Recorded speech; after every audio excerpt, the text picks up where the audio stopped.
The Holy Gospel according to John, reading from the 10th chapter.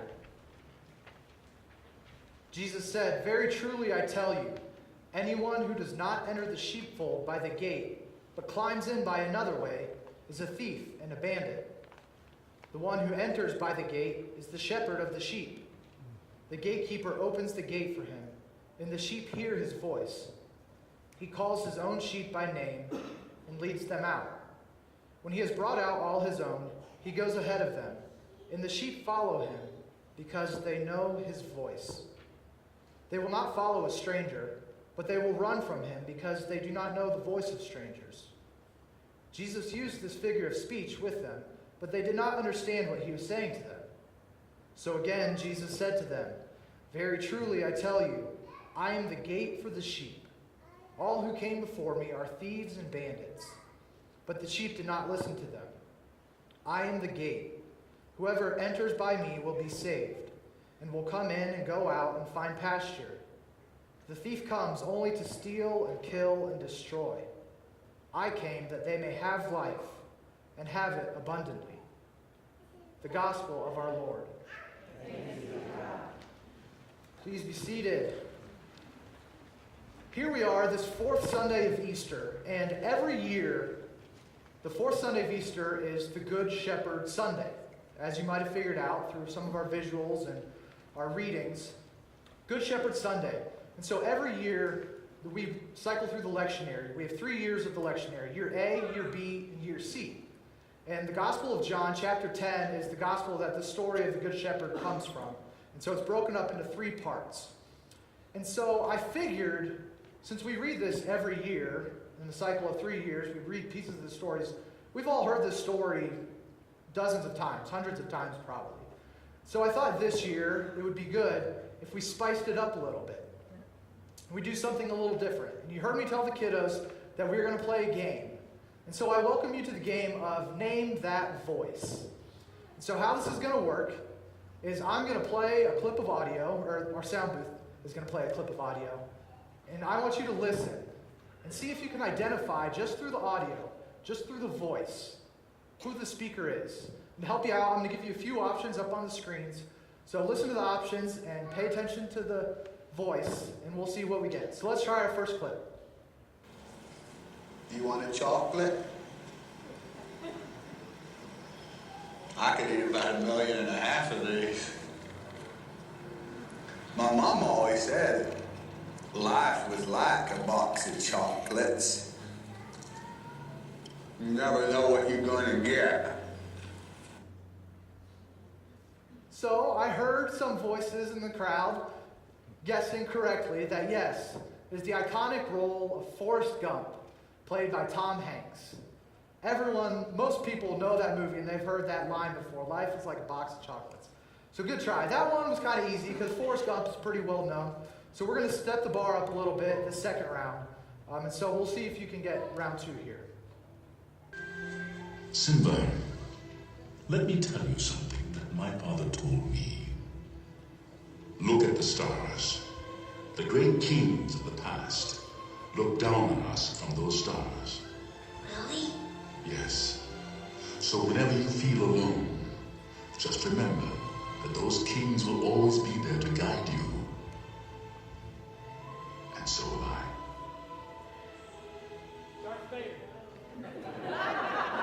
James Earl Jones. Now that one was a little trickier because the clip comes from the animated movie, my personal favorite, The Lion King.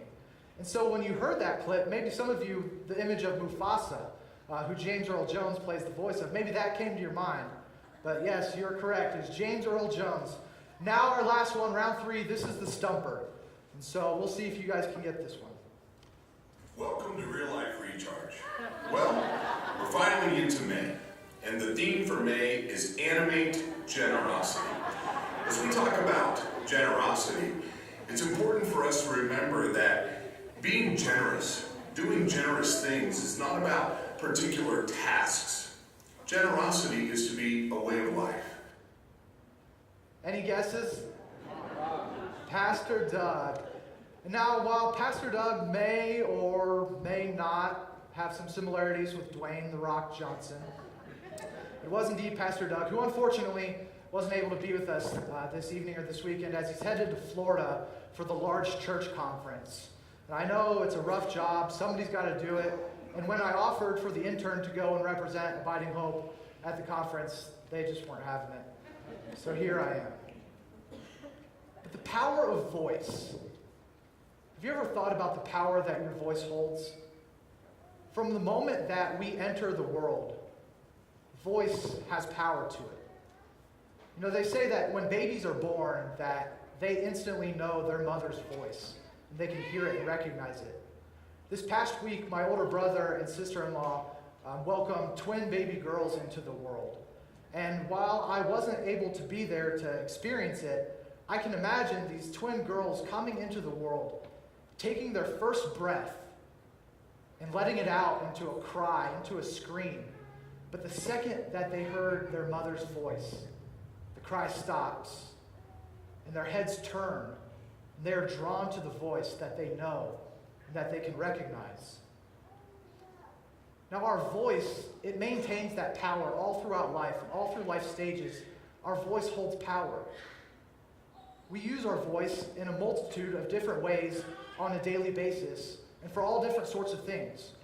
We use our voice to build people up, and we use voice to tear people down. I thought about when I played when I played baseball in high school. I was a pretty good catcher, but I was a horrible batter. I was terrible. When I played Little League, I got hit in the face, and ever since then, I was intimidated to go up to the plate. And so I would walk to the plate to bat with no confidence. And my mom, sitting in the stands, she knew this. She knew that I was terrified of batting and that I was most likely up there swinging with my eyes closed. And so do you know what my mom did? My mother would stand up in the practically empty stands and she would say, "Confidence, Teach! Confidence!" And I would turn, "Thanks, Mom." And I would go up to bat. So my mom would try to use her voice to encourage me, to lift me up, to build me up, to give me that sense of confidence. But I was still walking to the plate with a voice in my head telling me that I was going to do badly, telling me that I knew I was going to strike out, or telling me that I was probably going to get hit again in the face. That voice was trying to tear me down and bring me down. So not only do we use our voice to praise, to build people up and tear people down, we use our voices to praise people and to discipline people. I think about our dog Bexley, small 10-pound cockapoo. And when I get home from work and I walk in the door and I see the dog and I say, "Bexley! Oh yes, you're such a good girl! Oh yes, yes!" That tail starts wagging a million miles an hour. She's jumping all up in my face, no personal space. She knows that I'm praising her, telling her she's a good girl. But if I change and I say, "Bexley, no," she knows that voice. She knows she's in trouble, that she's done something wrong. That nub of a tail tucks between her legs, and she backs up quietly, knowing that she's in trouble. So not only do we have different ways that we use our voice, but there's different forms, like I mentioned. We have external voices and internal voices. These external voices we use maybe through the things we say. Maybe we see a coworker or a friend at school or a loved one and they got a new haircut. And we acknowledge that to them. We say, "Did you get a new haircut? That looks great." Or maybe a coworker, they killed it in our meeting, and you just go up to them and you encourage them. You say, "You know, you knocked it out of the park in our meeting." But then we use our external voice also to maybe participate in that group text message or the group email, talking about someone, making fun of someone, tearing them down, belittling them. Or maybe we use our voice through social media. We don't think about it because when we think of voice, we think of audible and speaking. But the things we post, the things we share, those carry a voice. They carry a message. While it's not audible, it still carries a message. I'll see things that people post and that people share, and sometimes I think to myself, you know, that is exactly what I needed, just a little pick-me-up in the middle of my week. But then I see other things, and I think, what could the purpose of sharing this or spreading this possibly be, other than to belittle someone, to negate someone's feelings or opinions, to bring someone down. So we have these external voices, and then we have our internal voices. Those internal voices that we hear in our heads, maybe when we look in the mirror. We look in the mirror and we see our body and we think, I'm not the right body image. We pick out an outfit and we think, people are going to laugh at me. People are going to make fun of me. Or when I think of internal voices, think of the Tom and Jerry cartoon. You remember Tom and Jerry? I'm talking about the original, the good one. And every now and then on an episode, Jerry would be thinking about getting revenge on Tom. And that internal voice would start playing in his head in the form of an angel on one shoulder and a devil on the other. And I think we can all agree, we all have those voices. We have those devils and those angels. That angel saying, don't do it, TJ. Don't do it. It's going to make them feel bad. It's going to put them down. It might get a laugh. Just don't do it. Then we have the devil in our ear saying, do it. It's going to get a big laugh. You're going to be popular. It's going to make you rise to the top. People are going to love you because of it. We have these internal voices constantly at play in our minds. And as the church, how often do we stop and think about which voice we're listening to? Which voices are we listening to? Sometimes the world that we live in can be chaotic. Our lives get moving at 1,000,000 miles an hour. We've got busy schedules. We've got things to do.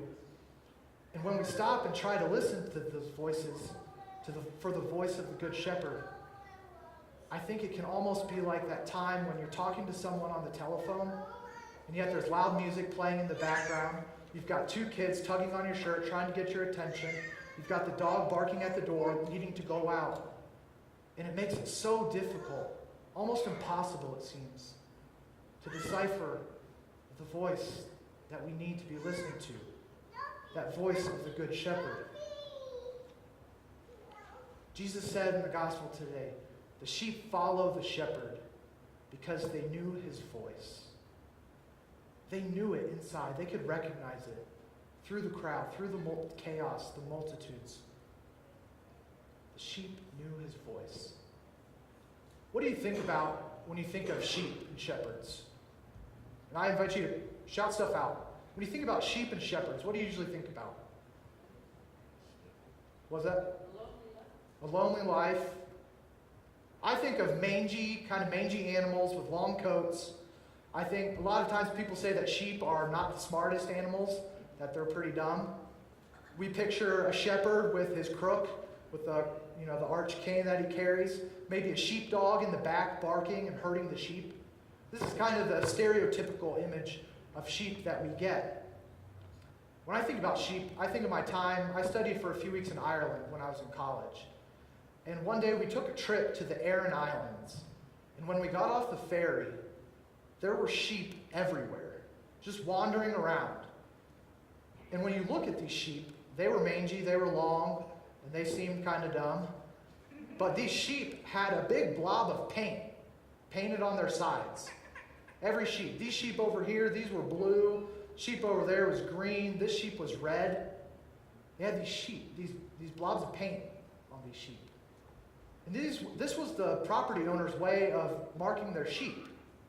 Because the sheep, they would be held in these stone walls, a square of property. And if they were to get loose, all the owner had to do was look at the sheep. And if it's that color, that's their color, then he knew it was theirs. So that's what I think of when I think of sheep. Maybe you have a different image, but Jesus painted a different picture of shepherds and sheep for us today, doesn't he? In chapter 9, which comes right before today's gospel, Jesus had just healed the blind man. And, people are in awe of this man having a sight. People couldn't even recognize him. He was brand new. He was new creation. And so the Pharisees, they go and they start to question Jesus. They've heard about this sign that he's performed, this healing. And they go and they start hounding him. They're giving him a hard time. And Jesus, he begins to teach them about his true identity as the Logos, the idea and the mind of God for humanity. And so chapter 9 flows seamlessly into today's gospel. So it's safe for us to assume that today's gospel, Jesus was teaching to the Pharisees still. Do you remember what happens? He says to them, he says, I am the gate. The sheep, they follow the shepherd because they know his voice. And the Pharisees don't understand. You say, what? You can see the look on their face. They don't understand. So Jesus repeats himself. Basically says the same thing again. And I think a lot of us might relate with the Pharisees. You know, what is he talking about here? I am the shepherd, I am the gate. So we're the sheep, and some are in, and some are out, and some are good, and some are bad. But wait, how can Jesus be both the shepherd and the gate? And I'm going to hell, and they're not. What is Jesus talking about? Often, over time, this passage has been translated and interpreted as just that. Some are in, some are out. Some are right and some are wrong. Some are good and some are bad. Some are in the flock and some are out. If you don't go in the right way, then you get tossed out of the flock, right? This is how this message has been interpreted over the years. But I challenge that this is not a passage about being in or out, about being right or wrong, about going to heaven or going to hell. This is a message about identity. Again, Jesus continues to reveal to the Pharisees, to his disciples, to us today, his identity as the new creation, the new humanity. Jesus isn't the designer of the new humanity, the designer of the new creation. Jesus is the design.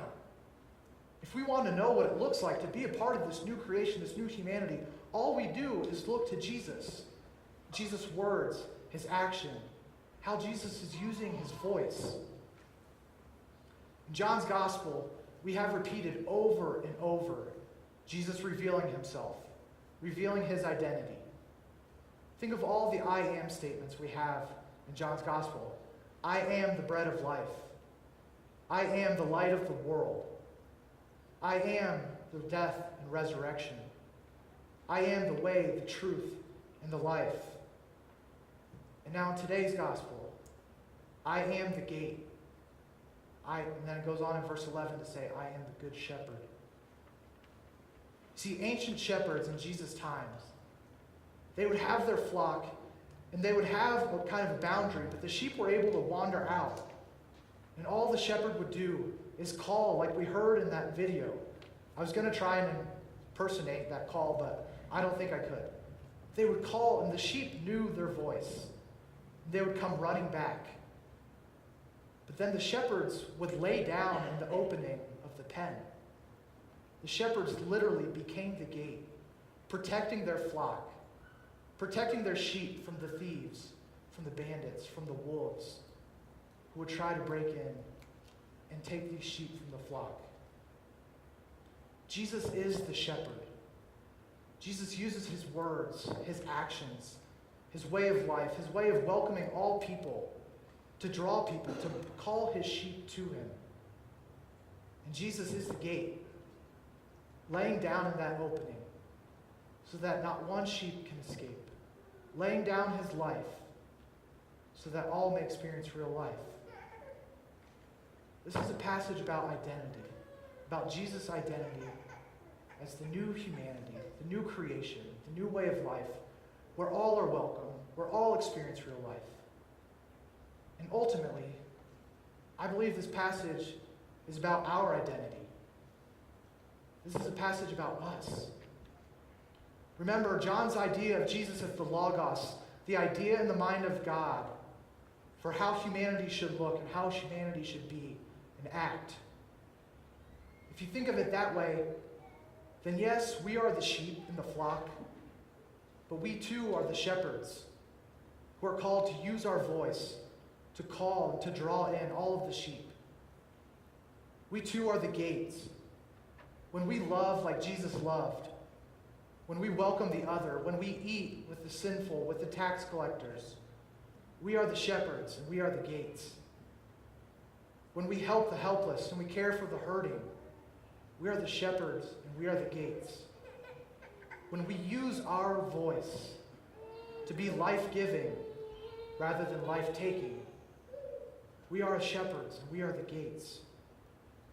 When we walk out the doors today and go out into a world that so desperately desires and needs to hear our voice, we are shepherds and we are gates for all of those sheep. As children of God, baptized into the death and resurrection of Jesus, we have been entrusted to create this way of life. If you remember last week, Pastor Doug pointed out, Jesus didn't stick around for 33 years after the resurrection. He stuck around for 40 days. And he said, now it's our turn. Now it's your turn to be going out into the world, using your voice, loving all, serving all, so that all people experience real life. So which voices are we listening to? Which voices are we using? Do we listen to the voices that try to steal and kill in the flock, try to destroy? Those voices that say we're not good enough, the voices that say we're not pretty enough, our bank account's not big enough. Do we listen to those voices? The voices that try to prevent us from truly seeing our identity as beloved children of God? Or are we listening to the voices calling us to love all and to serve all, calling us to do whatever it might take, laying our lives down as the gates to the flock, so that we might create a culture where all people have life and have life abundantly? In a world filled with so many voices, may we listen to the voice of the Good Shepherd, calling us to live as the heart, hands, and feet of Jesus, so that all people can experience real life. And God's people said, Amen.